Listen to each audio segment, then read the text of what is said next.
Nauuso ang tinatawag na energy-saving device para mahikayat yung mga gustong makatipid sa kuryente. Ayon sa mga nagbebenta nito, yung iba daw dyan kayang mapababa ng hanggang 50% ang konsumo sa kuryente sa bahay man o sa mga maliliit na mga opisina. Para pag-usapan po ang issue na yan, kasama natin si Patrick Aquino, ang Direktor ng Energy Utilization Management Bureau ng DOE. Magandang hapon, Miss Ruth, at sa mga nanonood sa programa nating serbisyo ngayon. Ano po ba yung namo-monitor nyo ngayon sa merkado? Ano bang mga klase yan? At ano ba talaga, effective po ba talaga yan? Unang-una sa lahat, para sa ating mga kababayan, ipinakikita na yung isang produkto na tinatawag nilang energy saving device nga ay nakakapagpababa ng konsumo ng produkto. Napapatunayan ng mga energy saving device na bumabatay at nami-meet yung pamantayan ng ating DOE hinggil dito.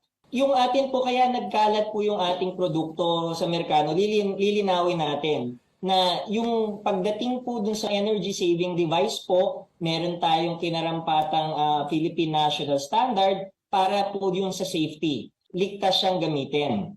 Batay nga dun sa PNS. Pero ang pinag-uusapan natin dito, Miss Ruth, at sa ating mga kababayan, yung bentahe na sinasabi na nakakapagtipid o tumutugon dun sa ating pamantayan na talaga nakakapagpatipid ito o nakakamenos ng konsumo ng kuryente sa ating mga kababayan.